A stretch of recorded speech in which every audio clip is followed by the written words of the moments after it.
दोस्तों, क्या आपने कभी किसी इंसान और जानवर की शादी के बारे में सुना है? शायद नहीं, लेकिन आज हम आपको सुनाने जा रहे हैं एक ऐसी अजीब और हैरान कर देने वाली कहानी। ये कहानी है एक लड़की और एक कुत्ते की शादी की। एक गरीब चरवाहे ने अपनी ही बेटी की शादी एक कुत्ते के साथ क्यों कर दी? आइए सुनते हैं। पुराने वक्त की बात है, जब दुनिया आज की तरह शोर शराबे वाली नहीं थी। घड़ी की सुइयां नहीं बल्कि सूरज की रोशनी और परिंदों की चहचहाहट तय करती थी कि दिन कब शुरू हुआ और कब खत्म। उस दौर में एक छोटा सा गांव था जिसका नाम था दरियाकोट। जैसा कि नाम से ही साफ है, यह गांव एक बड़ी सी नदी के किनारे बसा हुआ था। चारों तरफ हरियाली, ऊंचे ऊंचे पेड़ और मिट्टी की सौंधी खुशबू इस गांव की पहचान थी। यहाँ के रास्ते कच्चे थे, जिन पर चलने से पैरों में धूल तो लगती थी, पर वो धूल अपनों की थी। इसी गांव के एक कोने में, जहां से बस्ती खत्म होती थी और जंगल की सीमा शुरू होती थी, वहां एक छोटा सा कच्चा घर था। घर की दीवारें मिट्टी की थीं और छत पर घास फूस का छप्पर डला हुआ था। यह घर था कम्मू चरवाहे का। कम्मू एक सीधा सादा और मेहनती इंसान था।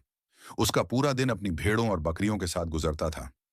जब सुबह सूरज अपनी पहली किरण बिखेरता, कम्मू अपनी लाठी उठाकर और कंधे पर एक पुराना झोला लटकाकर अपने जानवरों को लेकर चराने निकल जाता। कम्मू को अपने जानवरों से बहुत लगाव था। वह सिर्फ उन्हें चराता ही नहीं था, बल्कि उनसे बातें भी करता था।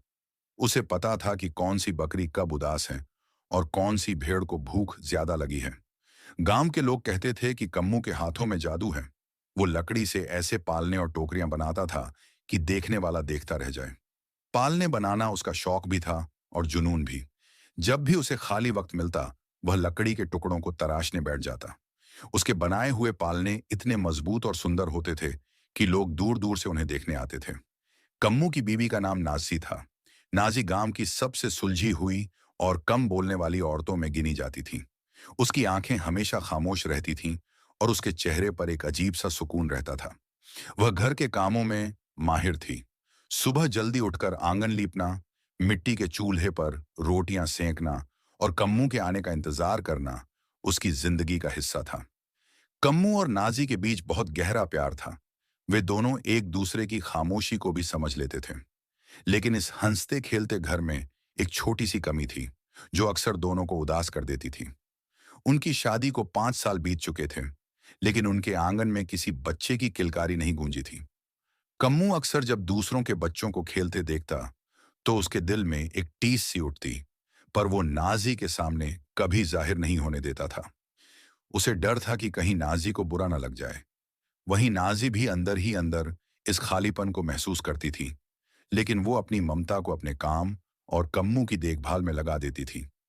एक दिन की बात है, गर्मी का मौसम था और दोपहर की धूप काफी तेज थी। कम्मू अपने जानवरों को पास के एक नाले के पास छांव में बैठाकर खुद एक पेड़ के नीचे सुस्ता रहा था। तभी उसे घर से कोई बुलावा आया। जब वो घर पहुंचा, तो देखा कि नाजी चारपाई पर लेटी हुई है और उसका चेहरा बिल्कुल सफेद पड़ गया है। नाजी, क्या हुआ तुम्हें? कम्मू घबराकर उसके पास भागा। नाजी ने धीरे से अपनी आंखें खोली और धीमी आवाज में बोली, पता नहीं कम्मू, सुबह से सिर बहुत चकरा रहा है। जैसे ही चूल्हे के पास गई, सब कुछ गोल गोल घूमने लगा और मैं वहीं बैठ गई। बहुत कमजोरी महसूस हो रही है। कम्मू के हाथ पांव फूल गए। उसने तुरंत पानी का लोटा भरा और नाजी के चेहरे पर छींटे मारी। उसने अपनी चादर से उसे हवा दी, लेकिन नाजी को आराम नहीं मिल रहा था। वो बार बार बेहोश हो रही थी। कम्मू ने बिना देर किए गांव की सबसे बुजुर्ग और तजुर्बाकार दाई को बुलाने का फैसला किया। गांव में उन्हें सब बड़ी खाला कहते थे। बड़ी खाला ने न जाने कितने बच्चों को इस दुनिया में लाने में मदद की थी। उनके हाथों में एक अलग ही तजुर्बा था। थोड़ी ही देर में कम्मू दाई को लेकर घर पहुंचा। दाई ने कमरे में कदम रखा तो एक अजीब सी खामोशी छा गई। उन्होंने कम्मू को बाहर जाने का इशारा किया और नाजी के पास बैठ गई। कम्मू आंगन में टहलने लगा। उसका दिल जोर जोर से धड़क रहा था। वो कभी अपनी लकड़ियों को देखता तो कभी आसमान की तरफ। बस यही चाह रहा था कि नाजी जल्दी ठीक हो जाए। अंदर कमरे में सन्नाटा था। दाई ने नाजी की कलाई पकड़ी और उसकी नब्ज को बड़े ध्यान से महसूस किया। उन्होंने नाजी के चेहरे को गौर से देखा और फिर उसके पेट पर हाथ रखकर कुछ समझने की कोशिश की। अचानक दाई के झुर्रियों वाले चेहरे पर एक प्यारी सी मुस्कान फैल गई। उन्होंने नाजी के माथे पर हाथ फेरा और धीमी आवाज में कुछ कहा, जिससे नाजी की आंखों में एक चमक सी आ गई। दाई बाहर आई। कम्मू लपक कर उनके पास गया। बड़ी खाला, क्या हुआ? नाजी ठीक तो है ना? कोई गंभीर बात तो नहीं? दाई ने कम्मू के कंधे पर हाथ रखा और हंसते हुए बोली, अरे पागल, घबराता क्यों है? ये तो खुश होने का वक्त है। तेरी मेहनत और तेरी सच्चाई रंग ले आई है। मुबारक हो कम्मू, तेरे घर नन्हा मेहमान आने वाला है। नाजी मां बनने वाली है। ये सुनते ही कम्मू जैसे अपनी जगह पर जम गया। उसे लगा जैसे उसके कानों ने कुछ गलत सुन लिया हो। उसने अपनी आंखों को रगड़ा और फिर से पूछा, क्या क्या कहा आपने? सचमुच? हाँ रे, बिल्कुल सच। अब बस अपनी बीवी का खूब ख्याल रख, उसे अच्छा खिला पिला और खुश रख। दाई ने कहा और अपनी लाठी टेकती हुई बाहर निकल गई। कम्मू के पास तो जैसे शब्द ही खत्म हो गए थे। उसकी आंखों में खुशी के मोटे मोटे आंसू भर आए। वो दौड़कर कमरे के अंदर गया। नाजी वहीं लेटी हुई थी। उसकी आंखों में भी आंसू थे, लेकिन वे दुख के नहीं, बल्कि उस सुख के थे जिसका उन्होंने 5 साल से इंतजार किया था। कम्मू ने नाजी के पास बैठकर उसका हाथ थाम लिया। उस वक्त उस छोटे से कमरे में जो खामोशी थी, वो बहुत कुछ कह रही थी। दोनों ने बिना कुछ बोले एक दूसरे को देखा और आने वाली जिंदगी के सुनहरे ख्वाब बुनने लगे। अगले ही दिन से कम्मू की जिंदगी बदल गई। जो कम्मू पहले सिर्फ अपने जानवरों में लगा रहता था, अब उसका आधा मन घर में नाजी के पास लगा रहता। वह रोज सुबह नाजी से पूछता, आज क्या खाने का मन है? तुझे जो चाहिए मैं वहीं लाकर दूंगा। नाजी कभी इमली मांगती, कभी कुछ खट्टा, तो कभी मीठा। कम्मू अपनी जान लगा देता उसकी हर इच्छा पूरी करने में। वो जंगल से ताजे फल लाता, शहर जाकर नाजी के लिए अच्छी चीजें खरीदता। गांव के लोग भी उनकी खुशी देखकर खुश थे। कम्मू ने अब अपनी लकड़ी की कारीगरी को एक नया मोड़ देना शुरू किया। उसने एक बहुत ही खास और सुंदर पालना बनाना शुरू कर दिया। वो चाहता था कि जब उसका बच्चा इस दुनिया में आए, तो वो बहुत ही खूबसूरत पालने में सोए। रातों को जब सन्नाटा होता, तो कम्मू और नाजी घंटों बातें करते। वे सोचते कि बच्चा कैसा होगा, लड़का होगा या लड़की, उसका नाम क्या रखेंगे। कम्मू कहता, अगर लड़का हुआ तो उसे अपनी तरह एक बहादुर चरवाहा बनाऊंगा। और नाजी हंसकर कहती, और अगर लड़की हुई तो उसे दुनिया की सारी खुशियां दूंगी। दरिया कोट की उस खामोश वादियों में अब एक नई उम्मीद ने जन्म ले लिया था। कम्मू और नाजी के लिए वो वक्त किसी सपने जैसा था, जो अब सच होने जा रहा था। उन्हें नहीं पता था कि आने वाला वक्त उनके लिए क्या लेकर आएगा, लेकिन उस पल में वे अपने आप को दुनिया के सबसे अच्छे इंसान मान रहे थे। वक्त गुजरता गया और जून का महीना आ गया। जून का महीना अपनी पूरी रफ्तार पर था। आसमान से सूरज की किरणें नहीं, बल्कि ऐसा लग रहा था कि आग के गोले बरस रहे हैं। गांव की गलियां सूनी पड़ी थीं और आवारा कुत्ते भी किसी छायादार पेड़ के नीचे हाँफ रहे थे। लू के थपेड़े ऐसे थे कि मानो चेहरे को झुलसा देंगे। इसी तपती दोपहर में नाजदी घर के भीतर चारपाई पर लेटी करवटें बदल रही थीं। बच्चा जनने के दिन करीब थे और इस शारीरिक भारीपन के साथ जून की यह गर्मी उसे और भी बेचैन कर रही थी।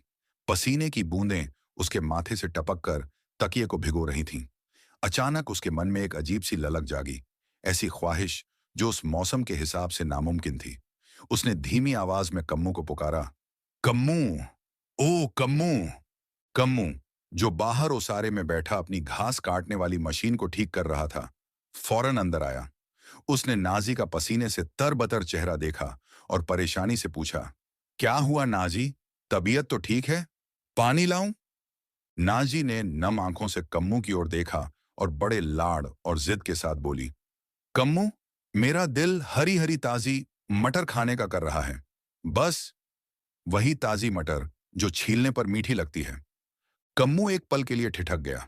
वह कुछ कहना चाहता था पर रुक गया। फिर हल्की मुस्कुराहट के साथ बोला, अरे पगली, तू भी क्या मांग बैठी? ये जून की चिलचिलाती दोपहर है, धरती फट रही है और तू इस मौसम में मटर ढूंढ रही है? मटर तो सर्दियों में मिलती है। इस आग बरसते मौसम में मटर कहाँ मिलेगी? लेकिन नाजी की आंखों में छलकती जिद और बेबसी ने कम्मू को सोच में डाल दिया। उसने करवट बदलते हुए कहा, मुझे नहीं पता, बस मेरा जी मटर को तरस गया है। अगर आज मटर नहीं मिली तो मुझे चैन नहीं आएगा। कम्मू ने अपनी पत्नी की हालत देखी। उसकी उभरी हुई सांसें और चेहरे की पीलापन उसकी तकलीफ बयां कर रहे थे। एक पति का दिल भला ये कैसे बर्दाश्त करता। उसने एक पल के लिए बाहर खूंखार धूप की ओर देखा और फिर अपनी लाठी उठाई। ठीक है नाजी, तू फिक्र मत कर। मैं जाता हूं शहर की ओर, या शायद किसी ठंडी जगह पर शायद मटर मिल जाए। तू बस आराम कर, मैं तेरी मटर लेकर ही लौटूंगा। कम्मू ने हिम्मत जुटाते हुए कहा। अपनी घास और चारे की फिक्र छोड़कर कम्मू उस झुलसा देने वाली दोपहर में नंगे पांव घर से निकल पड़ा। लू के थपेड़े उसके जिस्म को झुलसा रहे थे, लेकिन उसके मन में बस एक ही काम था।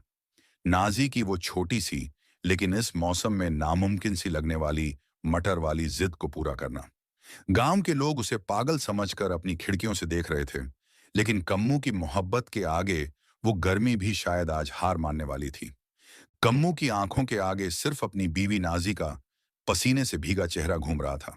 उसने हर दरवाजा खटखटाया, हर सब्जी मंडी के चक्कर लगाए, लेकिन हर जगह उसे सिर्फ हंसी और ताने मिले। लोग कह रहे थे, कम्मू का दिमाग सूरज की तपिश से पिघल गया है, जून में मटर ढूंढ रहा है। हार मानकर कम्मू गांव के उस रास्ते पर निकल पड़ा जहां परिंदा भी पर मारने से डरता था। पुराना घना और सुनसान जंगल। वहां की हवा भारी थी और पेड़ों के बीच एक अजीब सी खामोशी पसरी थी। चलते चलते उसकी नजर एक छिपे हुए तालाब पर पड़ी। वहां का नजारा किसी बाग से कम नहीं था। तपती धूप के बीच वहां मखमल जैसी हरी घास थी और उसके बीच मटर के लदे हुए पौधे झूम रहे थे। कम्मू की खुशी का ठिकाना न रहा। उसने जैसे ही झुककर मटर तोड़ने के लिए हाथ बढ़ाया, अचानक उसके कानों में एक भारी गर्जना हुई। एक काला साया तेजी से उसकी पीठ पर आ गिरा। कम्मू जमीन पर मुंह के बल गिर पड़ा। जब उसने घबराकर पीछे मुड़कर देखा तो उसका गला सूख गया। सामने एक बड़ा सा कुत्ता खड़ा था, जिसकी आंखें किसी दहकते अंगारे की तरह लाल थीं। तभी एक अनहोनी घटी।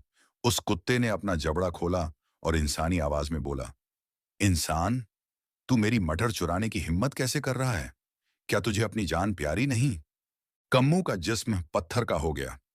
एक जानवर को बोलते देख उसकी चीख गले में ही फंस गई। उसने कांपते हुए कहा, मुझे मारिए मत। मेरी बीवी नाजी, वो बच्चा जनने वाली है। उसे मटर की बहुत सख्त जिद है। उसकी खुशी के लिए मैं यहां तक आया हूं। कुत्ते ने उसे गौर से देखा और एक ठंडी मुस्कान के साथ कहा, ठीक है, मटर ले जा, पर एक शर्त पर। अगर तेरे घर बेटा पैदा हुआ तो वो तेरा होगा, पर अगर बेटी हुई तो वो मेरी होगी। उसे तुझे खुद मेरे हवाले करना होगा। बोल, मंजूर है? कम्मू का दिमाग सुन्न हो गया। उसने सोचा, ये तो एक जानवर है, इसे मेरा घर कैसे मिलेगा? और क्या पता बेटा ही हो जाए। अपनी बेबसी और नाजी की चाहत के आगे उसने हार मान ली। मंजूर है, कम्मू ने कांपते हुए लहजे में कहा। उसने झटपट मटर की फलियां अपनी झोली में भरी और बिना पीछे मुड़े पागलों की तरह घर की तरफ भागने लगा। उसे पीछे से कुत्ते की डरावनी हंसी सुनाई दे रही थी, जो शायद उसकी जिंदगी की सबसे बड़ी भूल की गूंज थी। जब कम्मू मटर लेकर घर पहुंचा तो नाजी की आंखों में जो चमक थी, उसे देखकर वह एक पल के लिए अपनी सारी थकान और उस जंगल के खौफ को भूल गया। नाजी ने बड़े चाव से उन मटरों का स्वाद लिया, लेकिन कम्मू की भूख जैसे मर चुकी थी। उसे हर निवाले में उस कुत्ते की लाल आंखें और वह भारी आवाज सुनाई दे रही थी, अगर बेटी हुई तो वो मेरी होगी। महीने बीतते गए और आखिरकार वह घड़ी आई जिसका सबको इंतजार था। 9 महीने बाद एक सर्द सुबह, जब ओस की बूंदें पत्तों पर जमी थीं, नाजी ने एक नन्ही बच्ची को जन्म दिया। बच्ची इतनी खूबसूरत थी कि जो देखता बस देखता ही रह जाता। उसकी आंखें नीली थीं जैसे गहरा समंदर, गालों पर लाली थी और बाल काली रेशम की तरह चमकते थे। दादी नानी ने उसका नाम रखा समन। पूरा गांव समन की एक झलक पाने को बेताब रहता था। नाजी की खुशी का ठिकाना न था। वह अक्सर समन को अपनी छाती से लगाए लोरी गाती, लेकिन कम्मू कम्मू की रूह कांप जाती थी। जब भी वह समन की उन नीली आंखों में झांकता, उसे वो तालाब याद आता जिसके पास वो मखमल जैसी घास पर लेटा था। उसे डर लगता कि कहीं उन नीली आंखों में उस जंगल का कोई राज तो नहीं छिपा। कम्मू ने यह बात अपने सीने में एक जहरीले राज की तरह दबा ली थी। उसने नाजी को कुछ नहीं बताया, क्योंकि वह उसकी खुशी को छीनना नहीं चाहता था। लेकिन रातों को वह सो नहीं पाता था। जब पूरी दुनिया सोती, कम्मू छत की दरारों को ताकता रहता और हवा की हर आहट में उसे किसी जानवर के कदमों की छाप सुनाई देती। उसे लगता कि शायद आज वह कुत्ता अपनी शर्त पूरी करने आएगा। जैसे जैसे साल गुजरे, समन बड़ी होने लगी। वह जितनी समझदार थी, उतनी ही चंचल भी। उसकी हंसी पूरे घर में गूंजती, लेकिन कम्मू के लिए वह हंसी कभी कभी एक दर्दनाक बन जाती। वह अक्सर सोचता, क्या वह जानवर अपना रास्ता भूल गया होगा, या वह सही वक्त का इंतजार कर रहा है। समन अब 5 साल की हो चुकी थी, लेकिन कम्मू की आंखों में वह पुराना वादा आज भी एक गहरे साए की तरह पीछा कर रहा था। उसे पता था कि कुछ वादे कभी खत्म नहीं होते, और कुछ कीमतें कभी न कभी चुकानी ही पड़ती हैं। वक्त गुजरता गया, क्योंकि वक्त की रफ्तार को कोई इंसान नहीं रोक सकता। देखते ही देखते 22 लंबे साल बीत गए। समन अब महज एक बच्ची नहीं, बल्कि पूरे गांव की सबसे सलीके वाली और खूबसूरत लड़की बन चुकी थी। उसकी सादगी और उसकी नीली आंखों की चर्चा दूर दूर तक थी। कम्मू ने धीरे धीरे उस खौफनाक रात की यादों को अपने दिल के किसी गहरे कोने में दफन कर दिया था। उसे लगने लगा था कि शायद वो कुत्ता महज एक बुरा सपना था, या वक्त के साथ वो जानवर मर चुका होगा। इतने साल बीत गए, अब वो कभी नहीं आएगा। कम्मू अक्सर खुद को तसल्ली देने के लिए मन ही मन बुदबुदाता। लेकिन एक दोपहर, जब सूरज ठीक सिर पर था, गांव में एक अजीब सी खामोशी छा गई। नाजी और समन पड़ोस के घर में किसी काम से गई हुई थी। कम्मू ओसारे में बैठा जानवरों के लिए चारा काट रहा था। अचानक घर के दरवाजे पर एक साया उभरा। कम्मू ने सिर उठाकर देखा, और उसके हाथ से चारा छूट गया। सामने वही बड़ा सा कुत्ता खड़ा था। उसकी खाल पहले से ज्यादा गीली, और आंखें किसी जलती हुई तलवार की तरह तेज थीं। वह रेंगते हुए सीधा घर के अंदर दाखिल हो गया। कम्मू के गले से आवाज तक नहीं निकली। वह किसी पत्थर की तरह जम गया। तभी वही भारी, गूंजती हुई इंसानी आवाज फिर सुनाई दी। क्यों चरवाहे के बच्चे, क्या तुझे लगा था कि मैं भूल गया? मुझसे छुपते फिर रहा था क्या? बता, अब जवाब दे। तेरे घर उस दिन लड़का हुआ था या लड़की? कम्मू का पूरा शरीर पसीने से तरबतर हो गया। थरथराते होंठों से उसने सच उगल दिया। बेटी हुई थी। कुत्ता यह सुनते ही अकबबूला हो गया। उसके गुर्राने की आवाज से घर की दीवारें हिलने लगीं। वह दहाड़ कर बोला, तो फिर वह मेरी हुई। तूने वादा किया था। सुन ले कम्मू, अगर कल सूरज निकलने से पहले तूने अपनी बेटी को उस पुराने जंगल के तालाब के किनारे मेरे हवाले नहीं किया, तो मैं तेरे पूरे खानदान का नामो निशान मिटा दूंगा। मैं तुम सब पर हमला करूंगा, और तुम सबको खा लूंगा। इतना कहकर वह कुत्ता जिस तरीके से आया था, उसी तरह वापस जंगल की तरफ चला गया। कम्मू का दम घुटने लगा। वह बेदम होकर उसी गीली जमीन पर बैठ गया। उसकी आंखों के सामने समन का हंसता हुआ चेहरा घूमने लगा। उसे अपनी मौत का उतना गम नहीं था, जितना अपनी जवान बेटी की बर्बादी का डर उसे खाए जा रहा था। वह सोचने लगा कि अपनी ही औलाद का सौदा करने वाले इस बाप को कौन माफ करेगा। पूरी रात कम्मू की आंखों में नींद का एक कतरा भी नहीं उतरा। अगले दिन समन और उसकी मां घर पर नहीं थे। वो कुत्ता अगले दिन फिर से उस चरवाहे की दहलीज पर खड़ा था। कम्मू ने अपना आखिरी पत्ता खेलने की सोची। उसने थरथराते हुए कुत्ते से कहा, देख, मैं अपनी औलाद का सौदा नहीं कर सकता। तू कल सुबह जंगल में मेरा इंतजार करना। मैं समन को लेकर वहां से गुजरूंगा। अगर वो तुझे देखकर खुद रुक जाए और तुझे पसंद कर ले, तो मैं समझूंगा कि यही उसकी जिंदगी है, और मैं उसे तेरे हवाले कर दूंगा। लेकिन अगर वह नहीं रुकी, तो तुझे हमारा पीछा छोड़ना होगा। कुत्ते ने एक डरावनी गूंज के साथ अपनी सहमति जताई, और वापस जंगल की तरफ चला गया। अगली सुबह कम्मू ने समन से एक झूठ बोला, बेटी, आज हमें पास के एक गांव में अपने एक पुराने रिश्तेदार के घर जाना है। समन, जो अपने बाप की हर बात को पत्थर की लकीर मानती थी, खुशी खुशी तैयार हो गई। उसने अपना सबसे प्यारा सूट पहना, आंखों में गहरा काजल लगाया, और माथे पर एक छोटी सी बिंदी सजाई। उसकी नीली आंखें आज उम्मीद और खुशी से चमक रही थीं। जैसे ही वे घर से निकले, कम्मू के पैर पत्थर के हो गए थे। हर कदम उसे ऐसा लग रहा था जैसे वह अपनी ही मौत की तरफ बढ़ रहा हो। समन रास्ते भर चहकती रही, अब्बा, क्या वहां बड़े बाग हैं? क्या चाची हमारे लिए पकवान बनाएंगी? वह अपने बचपन की शरारतों और पड़ोसियों के मजेदार किस्से सुना रही थी, लेकिन कम्मू के गले में जैसे कांटे फंसे थे। वह बस हूं, हाँ में जवाब दे पा रहा था। जैसे जैसे वे उस पुराने जंगल के करीब पहुंच रहे थे, हवा ठंडी और भारी होने लगी। वही पुराने पेड़, वही डरावनी खामोशी। कम्मू का दिल सीने को चीर कर बाहर आने को था। वह मन ही मन खुद से गिड़गिड़ा रहा था, मेरी बेटी बच जाए। काश ये जानवर उसे नजर ही ना आए। काश मेरी नन्ही जान इस बला के करीब भी न भटके। समन इस बात से बिल्कुल बेखबर थी कि वह जिस रास्ते पर चल रही है वह किसी रिश्तेदार के घर नहीं, बल्कि उसकी जिंदगी के सबसे बड़े इम्तिहान और शायद एक भयानक अंत की ओर जा रहा है। जंगल की झाड़ियों में दो लाल आंखें उनके आने का इंतजार कर रही थीं। अभी वे जंगल के बीचों बीच ही पहुंचे थे कि अचानक मौसम का मिजाज बदल गया। नीले आसमान को काले डरावने बादलों ने ढक लिया और देखते ही देखते मूसलधार बारिश शुरू हो गई। आसमान से गिरती बूंदें पत्थर की तरह चुभ रही थीं। कम्मू और समन ने खुद को भीगने से बचाने के लिए एक पुराने बरगद के पेड़ के नीचे पनाह ली। कम्मू का दिल जोरों से धड़क रहा था। वह चारों ओर नजरें दौड़ा रहा था, उस साए को ढूंढ रहा था जिससे वह दूर भागना चाहता था। तभी झाड़ियों के पीछे से एक हल्की सी कराह सुनाई दी। समन की नजर वहां पड़ी। उसने देखा कि कटीली झाड़ियों के पीछे वही कुत्ता दुबका बैठा है। बारिश ने उसे पूरी तरह भिगो दिया था और वह बुरी तरह थरथरा रहा था। समन का दिल इस मंजर को देख तड़प उठा। अब्बा, देखिए, वह बेचारा जानवर ठंड से कैसे कांप रहा है, समन चिल्लाई। कम्मू कुछ कह पाता उससे पहले ही समन दौड़कर झाड़ियों के पास पहुंच गई।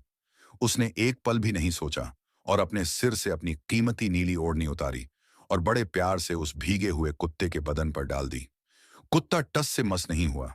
उसकी वे लाल आंखें जो कल तक आग उगल रही थीं, आज समन के चेहरे को एक अजीब सी गहराई से निहार रही थीं। समन ने लौटकर अपने पिता का हाथ पकड़ा और मिन्नत करते हुए कहा, बाबा, देखिए, यह कितना अकेला और बेसहारा है। जंगल में यह मर जाएगा। क्या हम इसे अपने साथ घर ले जा सकते हैं? मैं खुद इसकी देखभाल करूंगी, इसे खाना खिलाऊंगी। कम्मू के पैरों तले जमीन खिसक गई। उसका चेहरा हल्दी की तरह पीला पड़ गया। उसने सोचा था कि समन इस खौफनाक जानवर को देखकर डर जाएगी, लेकिन यहां तो मामला ही उल्टा पड़ गया। उसकी अपनी ही बेटी ने अनजाने में उस शैतान को अपना साथी चुन लिया था, जिससे कम्मू उसे पूरी जिंदगी बचाना चाहता था। कम्मू के पास अब मना करने का कोई रास्ता नहीं बचा था। अगर वह मना करता तो उसे बरसों पुराना वो काला राज खोलना पड़ता। भारी मन और कांपते हाथों के साथ कम्मू को उस कुत्ते को फिर से अपनी दहलीज के अंदर लाना पड़ा। जैसे ही वे घर की ओर मुड़े, कम्मू को महसूस हुआ कि वह कुत्ता ओढ़नी के नीचे से उसे देखकर एक शैतानी मुस्कान दे रहा था। शर्त पूरी हो चुकी थी। बेटी ने खुद अपना रास्ता चुन लिया था। घर के आंगन में अब वह पहले जैसी रौनक नहीं रही थी। वह कुत्ता साए की तरह हर वक्त आंगन के एक कोने में पड़ा रहता। उसकी आंखें, जो पहले अंगारे की तरह जलती थीं, अब हर वक्त समन का पीछा करती रहती। समन को अक्सर अपनी पीठ पर उस जानवर की भारी नजरों का एहसास होता, जिससे उसके शरीर में सिहरन दौड़ जाती। एक दोपहर जब नाजी रसोई में काम कर रही थी और कम्मू चारा लाने बाहर गया था, समन आंगन में बैठकर धूप में अपने बाल संवार रही थी। चारों ओर खामोशी थी। अचानक उस खामोशी को एक भारी और गड़गड़ाती हुई आवाज ने चीर दिया। ए प्यारी समन, क्या तुम मुझसे शादी करोगी? समन का दिल जैसे धड़कना भूल गया। उसके हाथ से कंघी छूटकर गिर पड़ी। उसने कांपती हुई नजरों से पीछे मुड़कर देखा। वह कुत्ता अब लेटा हुआ नहीं था, बल्कि अपनी पिछली टांगों के बल किसी इंसान की तरह बैठने की कोशिश कर रहा था। उसकी आंखों में एक अजीब सी चमक थी और वो इंसान की तरह बोल रहा था। समन की चीख गले में ही फंस गई। वह पागलों की तरह भागकर अपने कमरे में घुसी और भीतर से कुंडी चढ़ा ली। वह बिस्तर पर गिरकर फूट फूट कर रोने लगी। उसे लगा कि वह किसी बुरे सपने में फंस गई है, एक ऐसा सपना जिससे जागने का कोई रास्ता नहीं है। तभी कम्मू घर लौटा। उसने समन के रोने की आवाज सुनी और आंगन में उस कुत्ते को खड़ा पाया। कम्मू और उस शैतानी जानवर के बीच एक खौफनाक बहस शुरू हो गई। कम्मू चिल्लाया, तू पागल हो गया है। वह मेरी औलाद है, कोई सामान नहीं। तू एक जानवर है, यह मुमकिन नहीं। कुत्ते ने एक ऐसी गूंज निकाली जिससे घर की छत की दरारें और चौड़ी हो गईं। वह गुर्राकर बोला, सुन ले चरवाहे, तूने वादा किया था और समन ने खुद मुझे अपना साथी चुना है। अगर कल सुबह सूरज ढलने से पहले तूने मेरी और समन की शादी का फैसला नहीं सुनाया, तो मैं तुझे और तेरी बीवी नाजी को इसी आंगन में चीर डालूंगा और फिर समन को मैं जबरदस्ती अपने साथ ले जाऊंगा। इतना कहकर वह वापस अपने कोने में जाकर बैठ गया, जैसे कुछ हुआ ही ना हो। कम्मू बेजान होकर चौखट पर बैठ गया। अब घर की दीवारों में वह मोहब्बत और सुकून नहीं बचा था, बल्कि हर कोने से मौत और खौफ की गूंज सुनाई दे रही थी। समन अपने कमरे में बंद थी और कम्मू अपनी उस एक पुरानी गलती की इतनी बड़ी कीमत चुकाने के लिए तैयार नहीं था। लेकिन वक्त रेत की तरह फिसलता जा रहा था। वह रात कम्मू की जिंदगी की सबसे लंबी और काली रात थी। वह अपनी बेटी समन के बंद कमरे के बाहर जमीन पर बैठा रहा। उसकी सिसकियां और समन के रोने की आवाजें एक दूसरे में मिल रही थीं। जैसे ही सुबह की पहली किरण फूटी, कम्मू ने भारी मन से दरवाजा खटखटाया। समन ने दरवाजा खोला। उसकी नीली आंखें सूजकर लाल हो चुकी थीं। कम्मू ने कांपते हाथों से अपनी बेटी का चेहरा थामा और फूट फूट कर रो पड़ा। उसने वह सब कुछ सच सच बता दिया जो 22 साल से उसके सीने में एक जहरीले नासूर की तरह पल रहा था। वह जून की तपती दोपहर, नाजी की मटर वाली जिद, वह जंगल और वह खौफनाक वादा। बेटी, मुझे माफ कर दे। मैं लालची नहीं था, बस तेरी माँ की तकलीफ नहीं देख सका। मुझे क्या पता था कि मैं अपनी ही औलाद की जिंदगी का सौदा कर रहा हूं। कम्मू ने कहा, मैं मर जाऊंगा समन। मैं उस दरिंदे से लड़ते हुए अपनी जान दे दूंगा, लेकिन तुझे उस जानवर के हवाले कभी नहीं करूंगा। समन ने झुककर अपने पिता की पगड़ी उठाई और उनके आंसू पोंछे। उसकी आवाज में एक अजीब सा ठहराव और बहादुरी थी। उसने कहा, अब्बा, आप शर्मिंदा मत होइए। आपने वह सब माँ के प्यार के लिए किया था। अगर आज मैं अपनी खुशियों की कुर्बानी देकर अपने माँ बाप की जान बचा सकती हूँ, तो मुझे यह मंजूर है। आपकी जान मेरे लिए मेरी अपनी खुशियों से कहीं बढ़कर है। कम्मू ने बहुत मिन्नतें की, अपनी बात वापस लेने को कहा, लेकिन समन अपनी जिद पर अड़ी रही। उसने अपने हाथों से अपनी आंखों के सपनों का गला घोंट दिया। वह एक ऐसी राह पर चलने को तैयार हो गई थी जहां से वापसी का कोई रास्ता नहीं था। समन ने अपनी ओढ़नी ठीक की, अपने चेहरे से डर का हर निशान मिटाया और कम्मू से कहा, चलिए बाबा, उस जानवर से कह दीजिए कि समन तैयार है। घर के आंगन में बैठा वह कुत्ता अपनी लाल आंखों से यह सब देख रहा था। उसे पता था कि वह जीत चुका है। एक बहादुर बेटी ने अपने पिता के वादे को निभाने के लिए खुद को एक अंधेरे के हवाले कर दिया था। अगले दिन कम्मू ने हार मानकर अपनी बेटी की शादी उस कुत्ते के साथ कर दी। पूरा गांव उस अजीब शादी को देख रहा था। लोग हैरान थे और मन ही मन कुछ सोच रहे थे। फिर वो कुत्ता समन को लेकर अपने ठिकाने की तरफ निकल गया। जंगल का वह रास्ता अब और ज्यादा डरावना लग रहा था।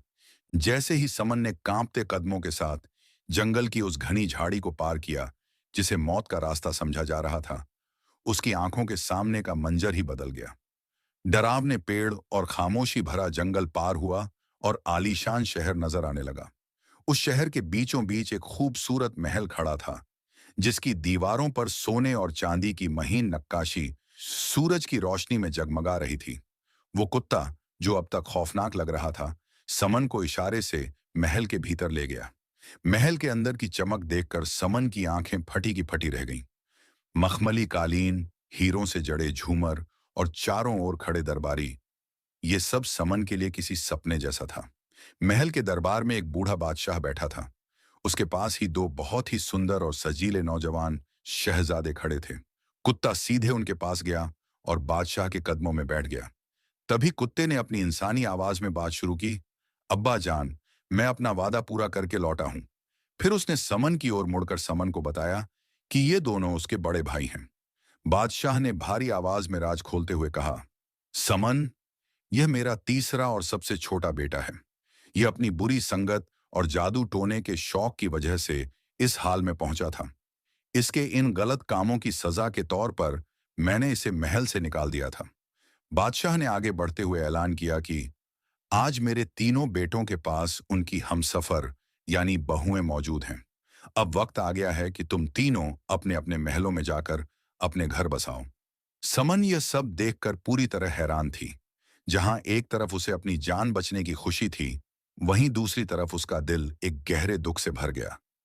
उसने देखा कि उसकी दोनों भाभियों के पति बहुत ही सुंदर थे, जबकि उसका अपना पति अभी भी एक जानवर के रूप में था। उसने मन ही मन सोचा, क्या मेरी जिंदगी में हमेशा के लिए एक जानवर का साथ ही है? महल की चकाचौंध के बीच समन का दिल अपनी भाभियों के पतियों को देखकर जलन और दुख के बीच झूल रहा था। बादशाह ने तीनों बेटों को उनके अलग अलग महल की तरफ रवाना कर दिया। वो तीन महल जो बादशाह ने अपने बेटों के लिए बनवाए थे। तीनों बेटे अपने अपने महल में चले गए। वक्त अपनी रफ्तार से गुजरता रहा। एक सुबह महल में ढोल नगाड़ों के साथ बादशाह का ऐलान गूंजा। बादशाह ने ऐलान किया कि वे अपने तीनों बेटों के घर बारी बारी से खाने पर आएंगे। ये खबर सुनते ही पूरे महल में हलचल मच गई। बड़े शहजादों के महलों में पकवानों की तैयारियां शुरू हो गईं। लेकिन जब यह खबर समन के पास पहुंची तो उसके हाथ पांव फूल गए। उसके पास न तो रसोइये थे और न ही शाही पकवान बनाने का कोई सामान। वो अपनी गरीबी और उस कुत्ते शौहर को देखकर फूट फूट कर रोने लगी।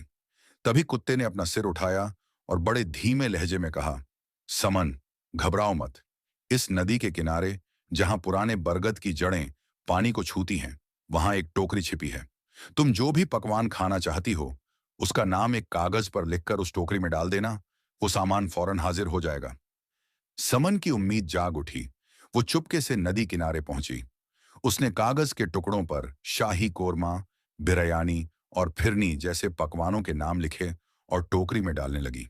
लेकिन समन इस बात से बेखबर थी कि शहजादे के दोनों बड़े भाई झाड़ियों के पीछे छिपकर ये सब देख रहे थे।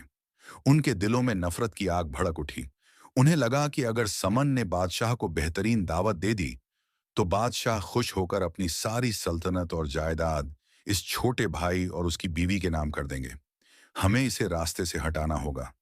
बड़े भाई ने फुसफुसाते हुए कहा। जैसे ही समन टोकरी में आखिरी पर्ची डालने के लिए झुकी, दोनों भाइयों ने पीछे से आकर उसे एक जोरदार धक्का दे दिया। समन एक चीख के साथ उफनती हुई नदी में जा गिरी। लहरें उसे अपने साथ बहा ले गईं। भाई ये सोचकर मुस्कुराते हुए चले गए कि अब न समन बचेगी और न ही वो दावत होगी। समन पानी की गहराई में डूबने लगी। उसका दम घुट रहा था। लेकिन तभी उसके हाथ किनारे की किसी जड़ से जा लगे और वह डूबते डूबते बच गई। किसी तरह लड़खड़ाते हुए वो किनारे पर आई।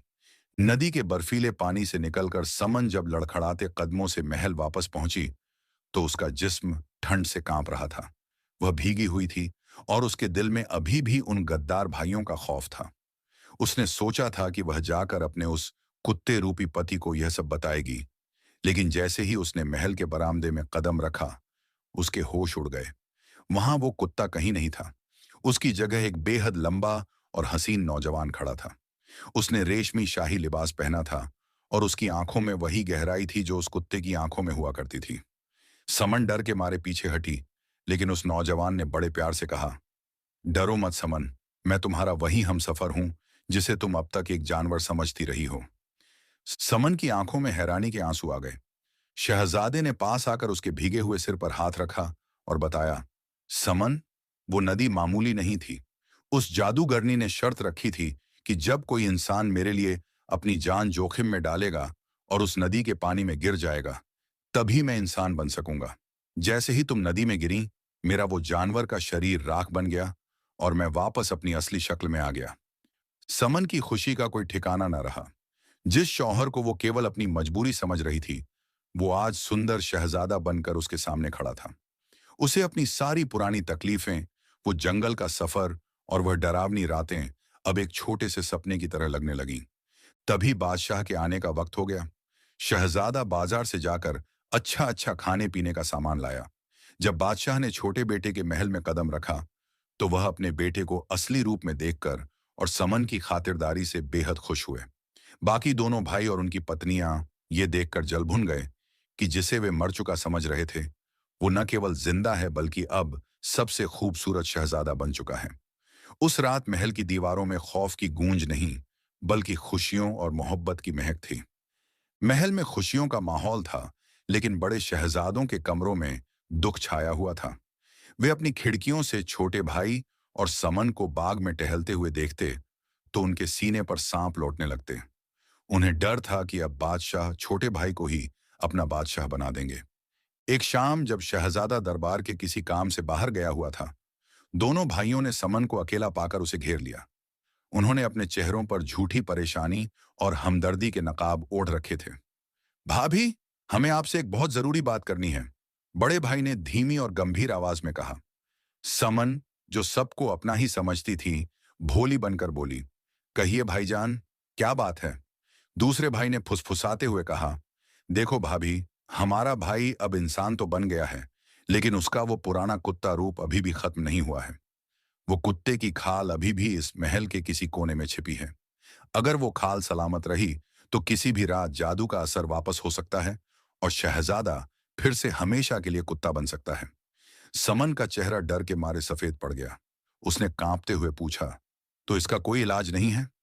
बड़े भाई ने उसे पास बुलाकर कान में कहा, एक ही रास्ता है। तुम्हें वो पुरानी खाल ढूंढनी होगी और उसे चुपके से आग के हवाले करना होगा। जब वो खाल जलकर राख हो जाएगी तो शहजादा हमेशा हमेशा के लिए इंसान बना रहेगा और वह जादू दोबारा कभी उस पर असर नहीं कर पाएगा। समन अपने शौहर से बेपनाह मोहब्बत करती थी। उसने सोचा कि अगर वो खाल नहीं जली तो वो अपने शहजादे को फिर से खो देगी। उसे जरा भी अंदाजा नहीं था कि वो उन गद्दार भाइयों की बिछाई हुई चाल में फंस रही है। भाइयों की आंखों में एक अजीब सी चमक थी। उन्हें पता था कि वो खाल जलाना असल में शहजादे के लिए जानलेवा साबित हो सकता था या उसे फिर से किसी भयानक परेशानी में डाल सकता था। समन ने ठान लिया कि आज रात जब सब सो जाएंगे वो उस पुराने कुत्ते की खाल को ढूंढ निकालेगी और उसे आग की लपटों के हवाले कर देगी। रात आधी से ज्यादा बीत चुकी थी। महल में सन्नाटा था, लेकिन यह सुकून वाला सन्नाटा नहीं था। यह उस खामोशी जैसा था जो किसी तूफान के आने से पहले होती है। बाहर हवाएं तेज चल रही थीं और महल की खिड़कियां खड़खड़ कर रही थीं। समन अपने कमरे में बेचैनी से टहल रही थी। शहजादा अपने बिस्तर पर गहरी नींद में सो रहा था। उसका चेहरा शांत था, लेकिन समन के दिमाग में एक जंग चल रही थी। उसके कानों में बार बार अपने भाइयों की बातें गूंज रही थीं। अगर वह खाल रही तो वह कभी भी फिर से कुत्ता बन सकता है। समन बार बार शहजादे को देखती और डर जाती। उसे लग रहा था कि अगर सुबह होते ही शहजादा फिर से जानवर बन गया तो वो क्या करेगी। वो उस पुराने दौर को याद करके ही कांप उठती थी जब शहजादा एक खूंखार जानवर था। वो अब इस शहजादे से इतना प्यार करने लगी थी कि उसे खोने का खौफ उसकी सोचने समझने की ताकत को खत्म कर रहा था। मुझे ये करना ही होगा, समन ने खुद से कहा। शहजादा शायद मुझसे नाराज होगा, लेकिन ये उसकी भलाई के लिए है। यही वो पल था जब समन की सादगी उसकी सबसे बड़ी दुश्मन बन गई। उसे नहीं पता था कि प्यार में शक और डर की मिलावट जहर बन जाती है। वो दबे पांव कमरे के उस कोने की तरफ बढ़ी जहां वो भारी लकड़ी का संदूक रखा था। शहजादे ने कभी उसे वह संदूक खोलने से मना नहीं किया था, लेकिन समन ने कभी उसे खोला भी नहीं था। आज उसके हाथ कांप रहे थे। उसने शहजादे की शेरवानी से चाबी निकाली और ताले में लगाई। खट की हल्की सी आवाज के साथ ताला खुल गया। समन ने एक नजर सोए हुए शहजादे पर डाली। वो अभी भी बेखबर सो रहा था। समन ने धीरे से संदूक का भारी ढक्कन उठाया। अंदर रेशमी कपड़ों और कुछ पुराने कागजों के नीचे सबसे तलहटी में एक काले मखमल के कपड़े में कुछ लिपटा हुआ था। समन का दिल जोर जोर से धड़कने लगा। उसने वो पोटली बाहर निकाली। कपड़ा हटाते ही उसे एक झटका लगा। वहां वो खाल रखी थी, काले घने और कड़े बालों वाली वही खाल जिसे शहजादा सालों से ओढ़े हुए था। समन को उसे छूने में घिन आई, लेकिन उसने हिम्मत नहीं हारी। बस, अब और नहीं, समन बड़बड़ाई। यह काली छाया अब मेरे शहजादे पर नहीं पड़ेगी। कमरे में अंगीठी दहक रही थी। आग की लपटें नाच रही थीं, जैसे वे किसी का इंतजार कर रही हों। समन उस खाल को अपने दोनों हाथों में उठाकर अंगीठी के पास ले गई। खाल भारी थी, लेकिन समन के दिमाग पर शहजादे के भाइयों की बातों का जादू छाया हुआ था। वो आग के बिल्कुल करीब खड़ी हो गई। उसकी आंखों में आंसू थे। अब तू जा, जानवर के रूप, उसने कहा और अपनी आंखें बंद करके पूरी ताकत से उस खाल को धधकती हुई आग के हवाले कर दिया। खाल के आग में गिरते ही कुछ ऐसा हुआ जिसके बारे में समन ने सपने में भी नहीं सोचा था। एक जोरदार धमाका सा हुआ। अंगीठी की आग, जो सुनहरी और लाल थी, अचानक गहरे नीले और हरे रंग में बदल गई। सन सन की डरावनी आवाजें आने लगीं।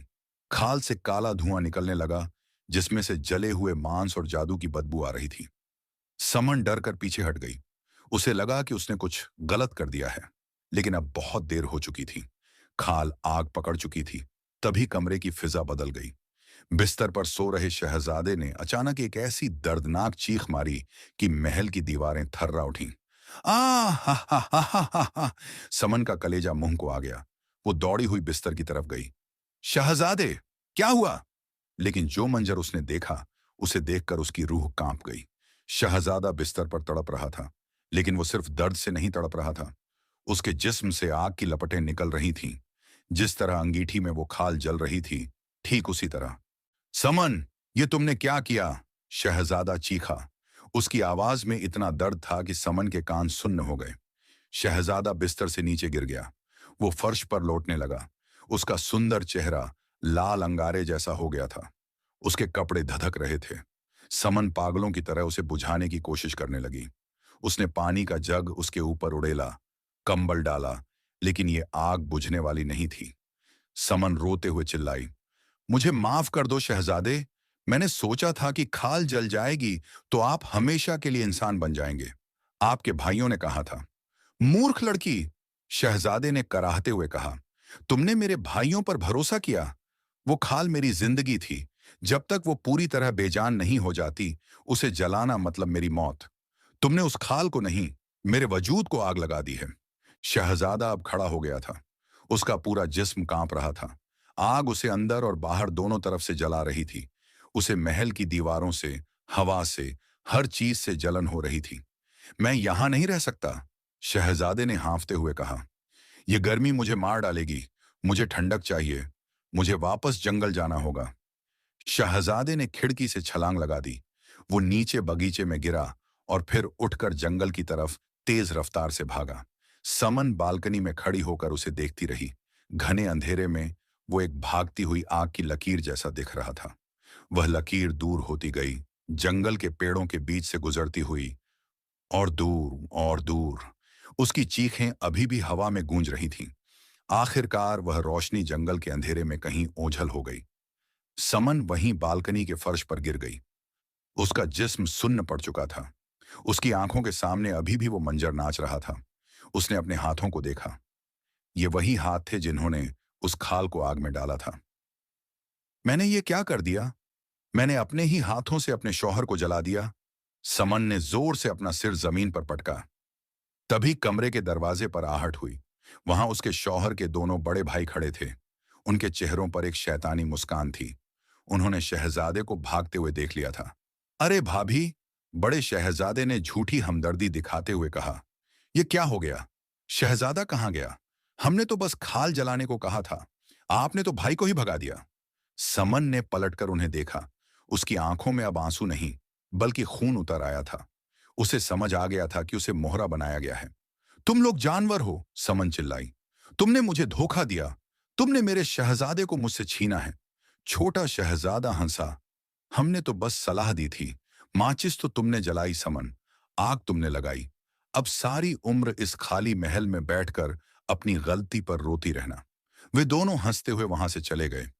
वे जानते थे कि अब शहजादा कभी वापस नहीं आएगा। उस बड़े से कमरे में राख से भरी अंगीठी के पास समन अकेली बैठी थी। उसने सब कुछ पा लिया था और अपनी ही एक नादानी से सब कुछ खो दिया था। बाहर जंगल खामोश था, लेकिन उस खामोशी में एक चीख दबी हुई थी, जो शायद अब सारी उम्र समन का पीछा करने वाली थी। उसे अपनी गलती का एहसास इतना गहरा था कि उसे अपनी सांसें भी भारी लग रही थीं। उसके जेठ और जेठानी की हंसी और उनके ताने उसे महल की दीवारों के पार सुनाई दे रहे थे। वे अपनी जीत का जश्न मना रहे थे, लेकिन समन ने तय कर लिया था कि वो हार नहीं मानेगी। वो उठी। उसने अपने आंसू पोंछे और अपनी मुट्ठी भींच ली।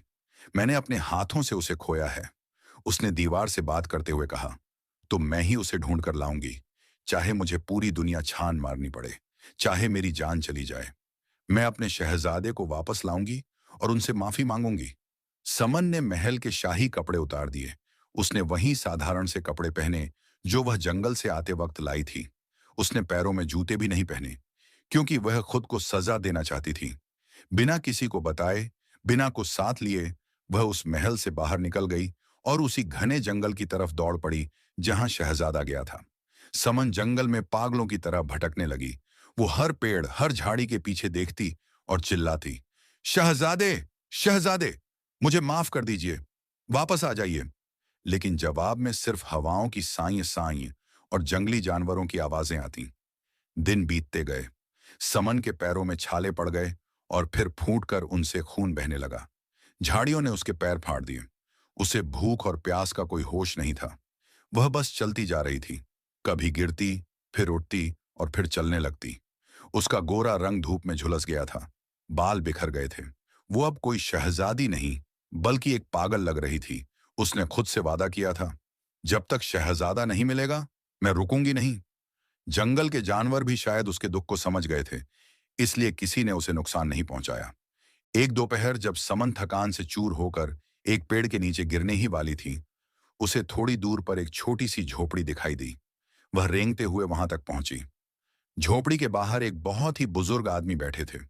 उनके बाल इतने लंबे थे कि जमीन को छू रहे थे। उनके चेहरे पर सैकड़ों झुर्रियां थीं, जो बता रही थीं कि उन्होंने दुनिया के कई रंग देखे हैं। उनकी उम्र कम से कम 100 साल रही होगी।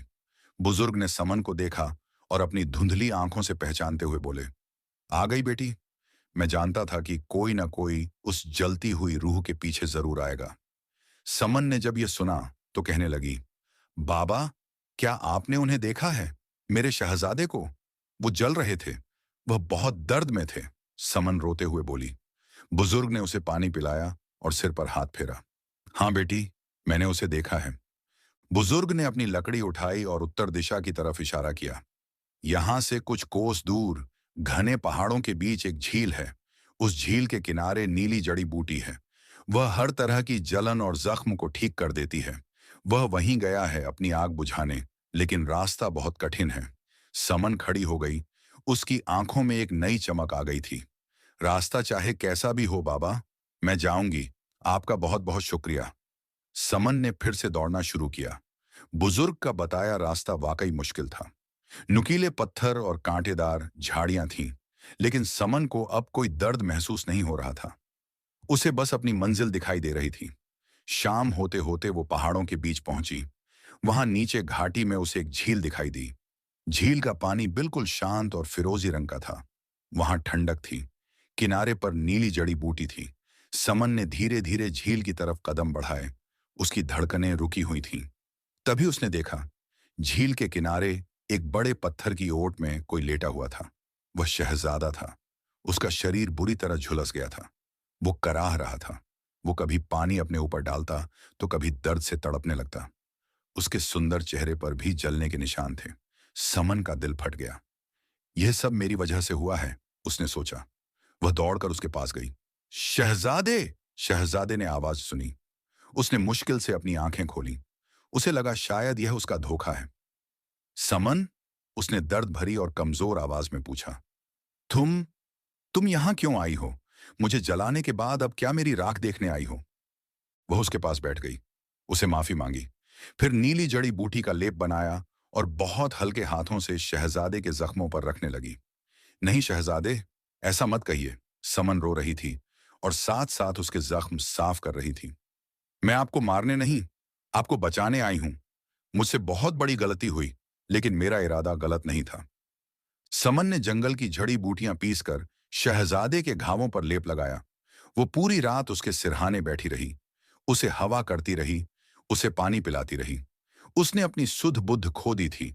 उसका पूरा ध्यान सिर्फ शहजादे की देखभाल में था। 2 दिन बीत गए। नीली जड़ी बूटी और समन की देखभाल ने अपना असर दिखाया। शहजादे का दर्द कम होने लगा। उसके जख्म भरने लगे। तीसरे दिन जब शहजादा उठकर बैठ पाया, उसने समन को गौर से देखा। उसने देखा कि समन की हालत क्या हो गई है। उसके पैरों से खून बह रहा था। कपड़े तार तार थे। चेहरा मुरझाया हुआ था। एक शहजादी अब भिखारन जैसी लग रही थी।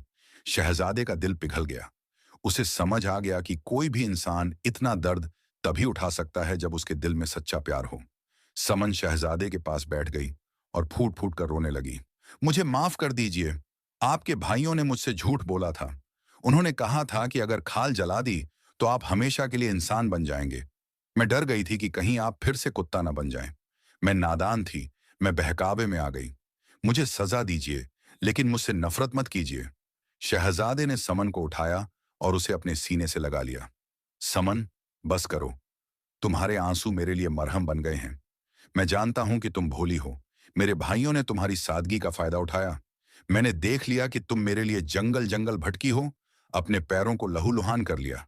अब मुझे तुमसे कोई शिकायत नहीं है। समन को यकीन नहीं हुआ। आपने आपने मुझे माफ कर दिया? शहजादे ने उसके माथे को चूमा। हाँ समन, प्यार में गलतियां होती हैं, लेकिन जो उन गलतियों को सुधारने के लिए अपनी जान दांव पर लगा दे, वही सच्चा साथी होता है। चलो, अब घर चलते हैं। जब शहजादा और समन वापस महल की तरफ चले तो एक अजीब चमत्कार हुआ। जैसे जैसे वे आगे बढ़ रहे थे, शहजादा के जिस्म के जले हुए निशान गायब हो रहे थे और उसका चेहरा पहले से भी ज्यादा चमकदार होता जा रहा था। और समन को शहजादे ने एक बाजार से अच्छे कपड़े दिलवाए। जब वे महल के दरवाजे पर पहुंचे तो वहां सन्नाटा था। दरबार लगा हुआ था। बादशाह सिर लटकाए बैठे थे। दोनों बड़े शहजादे पास खड़े मुस्कुरा रहे थे। उन्हें लग रहा था कि अब सल्तनत उनकी है। तभी दरबार का बड़ा दरवाजा खुला। सूरज की रोशनी के साथ शहजादा और समन अंदर दाखिल हुए। दोनों भाइयों के चेहरे पर हवाइयां उड़ने लगी। ये ये जिंदा वापस कैसे आ गया?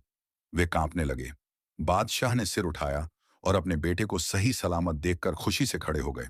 शहजादे! शहजादे ने आगे बढ़कर दरबार में सारी सच्चाई बता दी। उसने बताया कि कैसे भाइयों ने समन को धोखे से खाल जलाने के लिए उकसाया और उसे जान से मारने की कोशिश की। समन ने भी गवाही दी। बादशाह का चेहरा गुस्से से लाल हो गया। उन्होंने अपने बड़े बेटों की तरफ देखा। तुम दोनों मेरे बेटे कहलाने के लायक नहीं हो। तुमने दौलत के लालच में अपने ही भाई को जलाने की कोशिश की और उस लड़की को धोखा दिया। बादशाह ने तुरंत ऑर्डर दिया, सिपाहियों, इन दोनों गद्दारों और इनकी बीवियों को गिरफ्तार कर लो। इन्हें काल कोठरी में डाल दिया जाए। अब ये वहीं रहेंगे और अपने किए की सजा भुगतेंगे। सिपाहियों ने भाइयों को पकड़ लिया। वे गिड़गिड़ाते रहे, माफी मांगते रहे, लेकिन शहजादे ने इस बार उनकी तरफ देखा भी नहीं। उन्हें घसीटते हुए बाहर ले जाया गया। महल से नफरत का साया हमेशा के लिए हट गया। अब सब कुछ ठीक हो गया था, लेकिन समन के दिल में एक कसक बाकी थी। उसे अपने माँ बाप, कम्मू और नाजी की बहुत याद आ रही थी। शहजादे ने समन का उदास चेहरा देखकर पूछा, अब क्या चाहिए मेरी रानी? समन ने कहा, मुझे मेरे माँ बाप के पास जाना है। उन्होंने बहुत दुख सहे हैं। शहजादे ने तुरंत अपनी शाही सवारी तैयार करवाई। वे दोनों दरियाकोट गांव के लिए निकले। गांव में कम्मू और नाजी का हाल बुरा था। वे अपनी बेटी के गम में आधे हो गए थे। लोग बातें बनाते थे कि समन को जानवर खा गया होगा। तभी उनके कच्चे घर के सामने एक शाही काफिला आकर रुका। कम्मू ने अपनी धुंधली आंखों से देखा। तभी बीच से एक शहजादा निकला और उसके साथ एक रानी जैसी दिखने वाली लड़की। समन! कम्मू और नाजी दौड़ते हुए बाहर आए। समन दौड़कर अपने माँ बाप के गले लग गई। तीनों खूब रोए, लेकिन ये खुशी के आंसू थे। बाबा, माँ, देखो, ये मेरे शौहर हैं, इस सल्तनत का शहजादा। वह कुत्ता अब एक शहजादा बन गया है। कम्मू ने शहजादे को देखा और कहा, मेरी बेटी का ख्याल रखने के लिए शुक्रिया। शहजादे ने कम्मू के हाथ पकड़ ली। नहीं बाबा, शुक्रिया तो मुझे आपका करना चाहिए। आपने मेरे हवाले समन जैसी बेटी कर दी, जिसकी वजह से मैं जानवर से इंसान बन गया। शहजादे ने कम्मू और नाजी को वहीं नहीं छोड़ा। वे उन्हें भी अपने साथ महल ले आए। अब उस महल में खुशियां थीं। बादशाह अपने पोते पोतियों का इंतजार कर रहे थे। कम्मू अब बकरियां नहीं चराता था, बल्कि शाही बागों में आराम से टहलता था।